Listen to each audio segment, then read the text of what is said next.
friends of the family and strangers, and my family used to rape me, make me abort the babies I had. It would be hard to imagine more misery and suffering than what Teresa says she's had to endure. And us kids would be made to do things with the adults and the animals, and then a sacrifice would happen. The sacrifice, were these animal sacrifices? Animals and people. On what scale do you think this was happening? Enormous, far beyond what we've ever heard of here before. Teresa's mother, Bridget. You're talking about mass murder? Yes, on a scale that this country's never heard of before. Like the old people's homes now, only these are... For the first time, Teresa is learning what it's like to live with love instead of fear. Pretty low. In this quiet English village, with the help of her mother, she's slowly repairing her broken life. Teresa is now 15, but at the age of 2, she was left in the care of this woman, the grandma she called Nan. And that, she says, is when her torment started.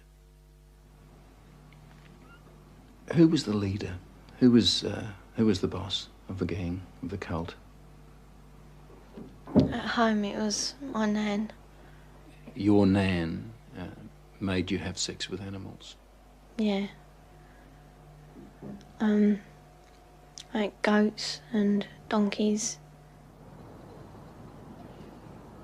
The story of Teresa is a story almost too horrible to recount. A case of child abuse that goes well beyond the kind of things we normally associate with the abuse of children. In 27 years of reporting, it has to be one of the most painful stories I have ever had to tell. How many men or how many people would have sex with you? What, at one time? Yes. About everyone who was there, which must have been about 20. You know, from 10 to 20 people. If it was a big ceremony, it used to be 30. What would your grandma be doing when these men were forcing themselves on you? Usually laughing. Or smiling. Or having sex with another man. Or other men. A chronicle of debauchery and depravity so horrific it's hard to believe. You have to ask yourself, could Teresa be just making it up? No. I know what's true and what's not. No, I know what I saw. Children don't make up elaborate lies that this would have to be if it was a lie, which I know it is not. It isn't. This couldn't be a terrible dream, a nightmare that you're reliving? No. It's no dream. It's a nightmare, but it's not one you can wake up from. It's there all the time. This really happened, you're quite sure of that? Yeah. The police don't think Teresa made up a story. Some of the cult members are to stand trial. 5 men have been charged with rape. As for Nan, the grandmother, she's 61 and lives in this council flat in South London. She's charged on 7 counts of aiding and abetting rape and 2 counts of performing abortions on Teresa. If you're finding this hard to believe, so did I at first. But then there are the medical reports, evidence of sustained sexual abuse. And there's this, a statement prepared for 60 Minutes by Teresa's psychiatrist. It says, in my opinion, Teresa's account is not the product of a psychotic illness, nor the figment of a fertile imagination. I believe her to be telling the truth. I know what's true and what's not. We also took Teresa's story to this man, therapist Ray Wire. He reads a transcript of our interview and listens to her voice. It's no dream. Few people, if any, in Britain have counselled as many victims of satanic abuse or Satanists themselves as Ray Wire has. If there is an expert on satanic cults, it would have to be him. Do you believe Teresa's story? I believe Teresa's story. It's exactly the same story as I've heard from men who says they've done it. You've dealt with other cases like hers? Yes. 21 cases like hers, he says, in the past 2 years alone. Themes like they were put in boxes with spiders and worms, where they were trapped in fear, where there was a high use of excrement and urine, where there was talk of human sacrifice. Take just one of those rituals, putting children in boxes with spiders and worms. Now, listen to what Teresa told her mother. And they had a coffin-like box that children were put in with spiders and snakes and the lid shut and left in there. I would have come out deranged. I could not have coped with that mentally at all. You have evidence to back up stories like Teresa's, that this is Yes. really happening? Well, we have that age of child, 6, 5 and 4, giving information that ties up with Teresa. How do those children know? How do those children able to describe rituals, to talk about ceremonies, to talk about sacrificing animals? How do those children know? Nightmares, imagining it? You can't imagine those things at 3 and 4 years old, and you also don't have the evidence of anal sex abuse and oral sex abuse and all that other abuse that clearly those children have experienced and endured. During these ceremonies, was Satan, the devil, ever referred to? He was called Lucifer.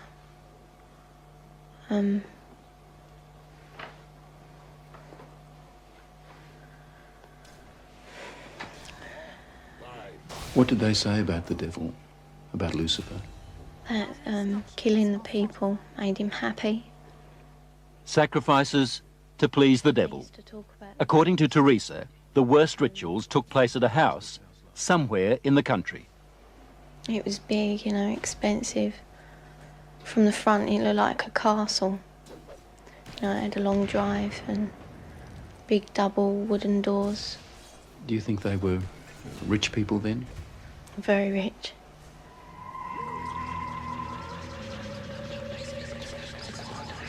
Now, where was this big house somewhere in the country? Teresa says she can't take the police there because the Satanists made sure she'd never know how to find it. Teresa was always drugged, or on a couple of occasions she says she was knocked out, so that she never fully knew the route. There was a tramp who was brought in once, and he was killed. He was cut from his throat down to his stomach, and they ate him, or bits of him. They killed a man at a ceremony Yeah, in front of you? yeah, in front of all of us. Did the tramp, did this man fight back? No, I think he was, drunk or something. He seemed really dopey. He was laughing a lot when he was brought in. And he started screaming when they began to cut. But after a while, he died.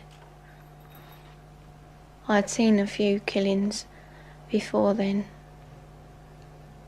Although I wasn't used to it, that was the worst one. I really don't know what I thought. I suppose I thought, thank God it's not me. Let me get this right now. Are you saying that you saw more than one person killed in that house? Yeah. I've seen loads of babies killed there. Just newborn babies. Or aborted ones, which were only small. 4-year-olds. Any age, really.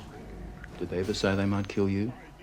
They threatened to kill my little girl, who, when I left, was still at the house. A friend? Huh? What little girl? My little girl, Alex. She's about 4 now. You mean you had a child? Yeah. How old were you when you had that child? 11. Motherhood at the age of 11. Never talked But about it. from what Teresa told her mother, it wasn't the only pregnancy. We think about 7 or 8 times. It's hard to say. It was constantly happening from the time she was capable of being pregnant. What happened to the pregnancies, to the babies? They were aborted by my nan or by one of the doctors at the house. There were doctors there at that house? Yeah, there was 2, I think. Yeah, and a nurse. What would happen to the fetuses, the unborn babies? They used to be taken away most of the time, and one time the baby was taken out of me and then killed in front of me because it was still alive. And then, what would happen? Well, after they killed it, they would eat it. Well, we were also made to eat it. You were made to eat your own fetus. Yeah. Who made you do this? My nan. You'd think the one person in the world you could leave a little girl with would be Grandma. Someone to give her love and protect her from harm.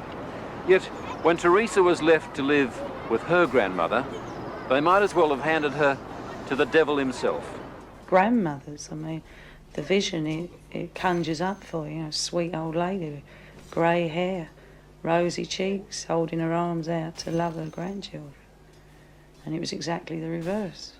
But why was Teresa living with Nan in the first place and not with her mother? Well, when my first marriage broke up, I took the children with me and couldn't cope. So I gave them to their father, who in turn moved to his mother's.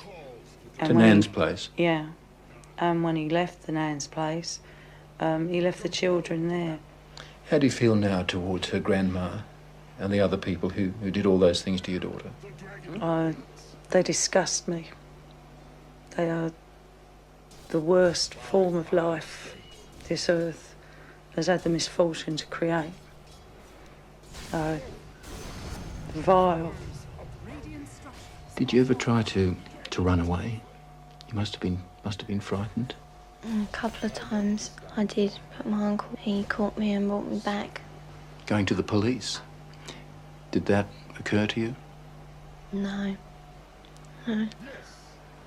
I thought it was normal, even though I didn't like it.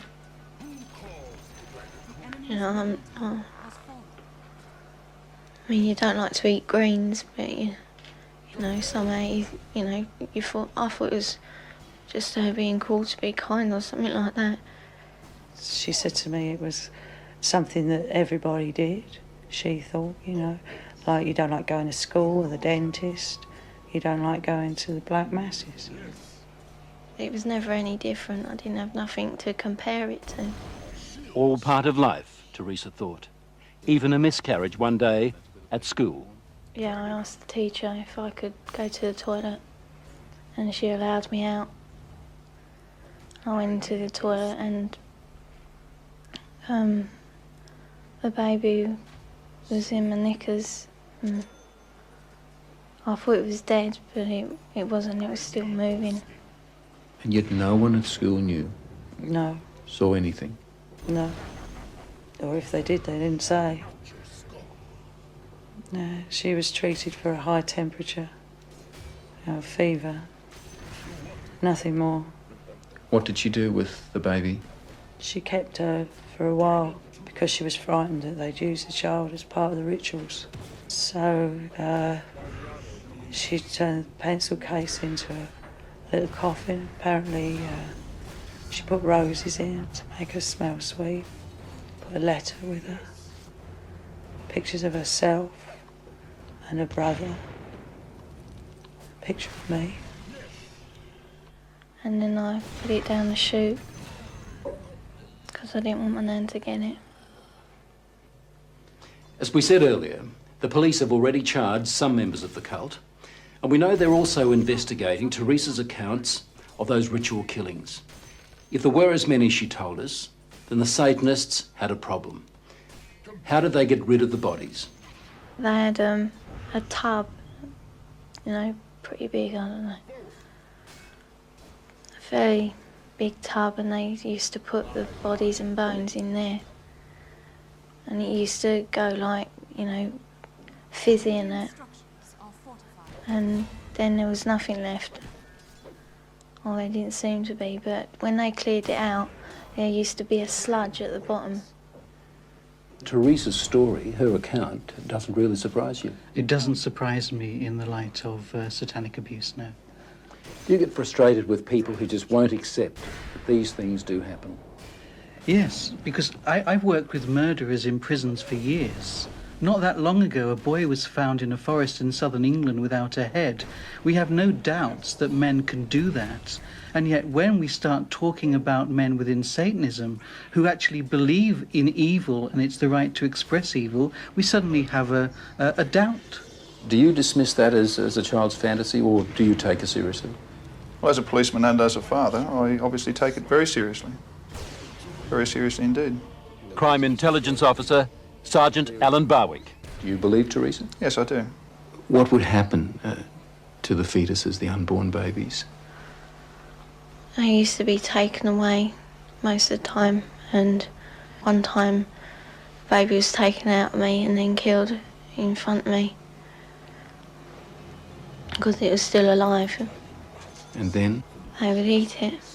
Teresa told me that she was forced to eat her own fetus. Does that surprise you? No. Why not? There's information at hand that we believe that has happened before in this country. What Teresa had to endure is bad enough, but it's far from being an isolated case. We found strong evidence that scores of children in Britain are victims of these satanic rituals. But what is the attraction of these cults, and how are people lured into them?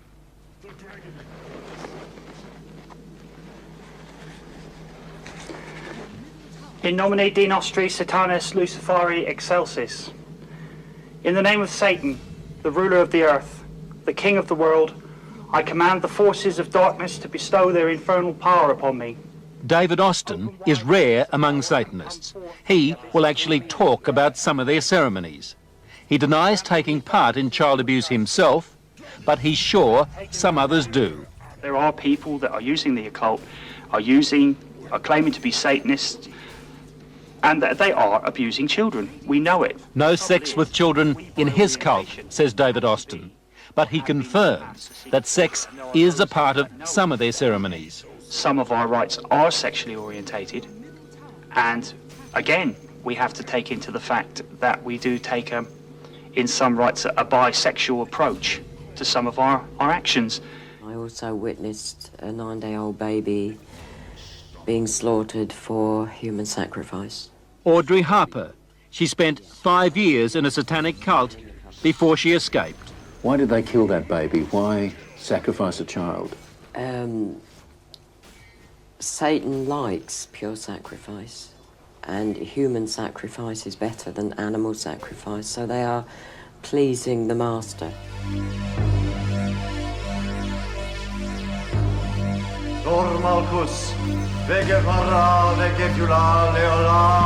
This is a sound that echoes down many a street in England today. It's not Satanism, but for some, it has been a stepping stone to devil worship.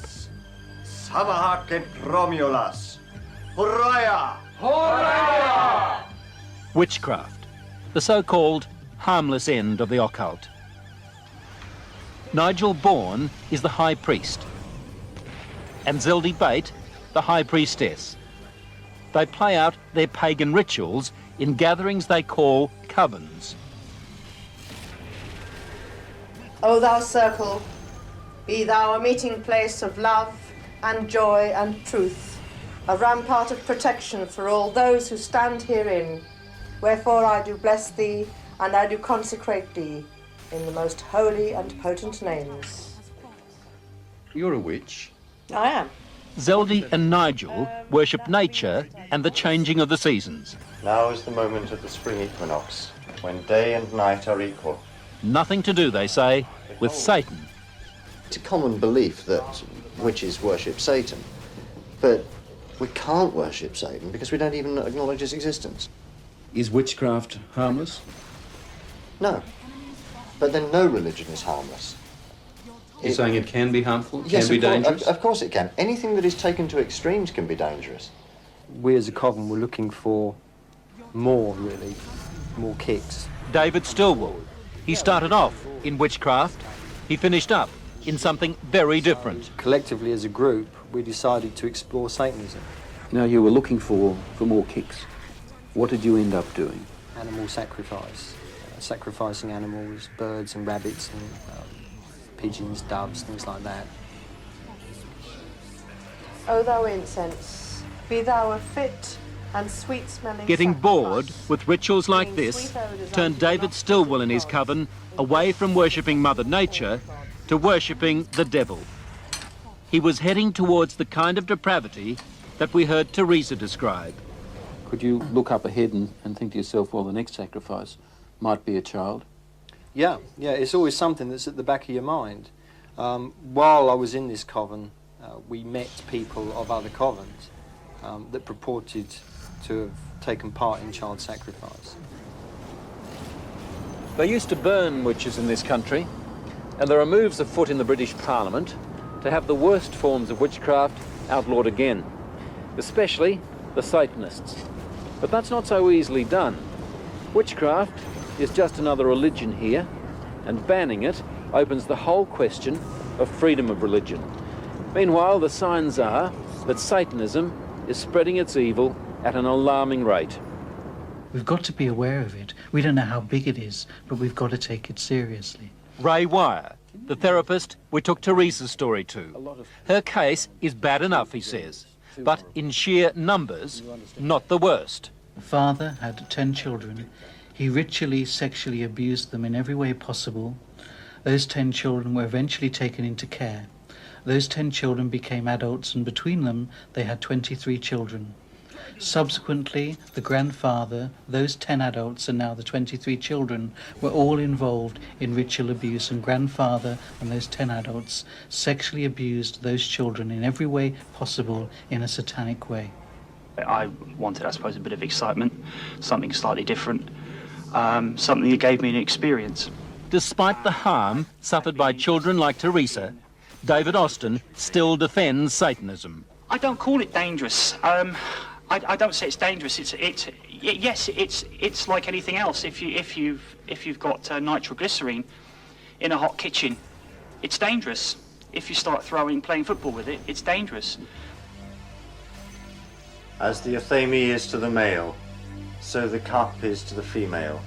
To Nigel and Zeldy, this is a sacred ritual, a fertility rite. Forth the blessing. Most witches agree sex is an important part of their craft, but say it's only symbolic. Blessed be. Satanists also use sex in their rituals, but it goes far beyond symbolism.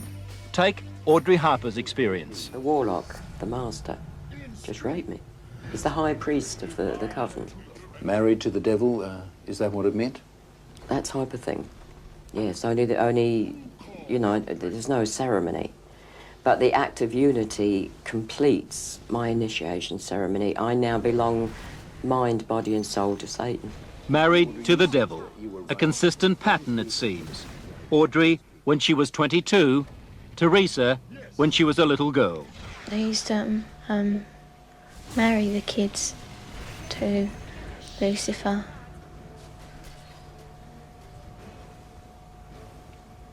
So that we were part of him, you know.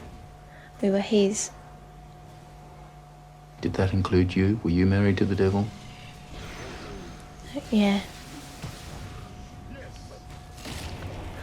He used to be dressed up in a cloak, and it was just like a marriage in a church, but different words, you know. What were you taught about Lucifer? Just that we should, you know, be his friend, treat him as a friend, and that he's always there if we ever need him. Why do they do such wicked things in these covens? Because they're pleasing Satan. The lower you become, the more vile you become, the more pleased Satan is with you, and therefore the more power you'll get when you die. And they believe this? They believe it. They absolutely believe it. Is this just an English disease, or should we be worried in Australia about activity such as this? I think we must be worried in every country, including yours, and without a shadow of a doubt you'll have groups in Australia who are doing similar things. It's almost certain that there are black covens in Australia and that there is child sacrifice going on in Australia. Do you think there are satanic cults operating in Australia? Yes, I think it'd be very naive of us to deny that. Our crime intelligence officer again, Sergeant Alan Barwick. Teresa talks of ritualistic sacrifices. Have you come across anything like this in your investigations? Yes, we have. What kind of sacrifices? Animal sacrifices. Can you tell me anything about that? No, I can't. Why is that? It's a ongoing inquiry. The problem is knowing how to recognise it, and that comes down really to parents. Parents recognising where their kids are. You have to wonder why no one guessed what was happening to Teresa over those 12 years at Nan's place. Not even her mother knew when Teresa came to stay with her on holidays. I think with most people, not only myself, it's such an abhorrent, disgusting thing that I don't think we want to hear it. So what should mothers do? Well, they take the child aside and believe them. Believe them. It's so many times you hear about a child going from one adult to the next in an effort to get somebody to listen. I mean, in Teresa's case, the people she told joined in. And she thought I was going to too. That was a real blow. I cried for weeks over that she would look at me and think that I could do that. What would you hope to do with your life now? What are you looking forward to doing? Just living, being happy. What would you like to do when you leave school? Care for children. Handicapped ones, you know, or abused children like me, maybe. As I was leaving Teresa's place, she handed me this note. It's addressed to the film crew. She says, "Thanks for bothering to help kids like me. I hope it helps." On the other side, there's a poem Teresa made up while she was staying at Nan's place. She calls it Nothing Left. Nothing left. I would scream, but there is no voice left. I would cry, but there are no tears left. I'd fight, but there is no strength left.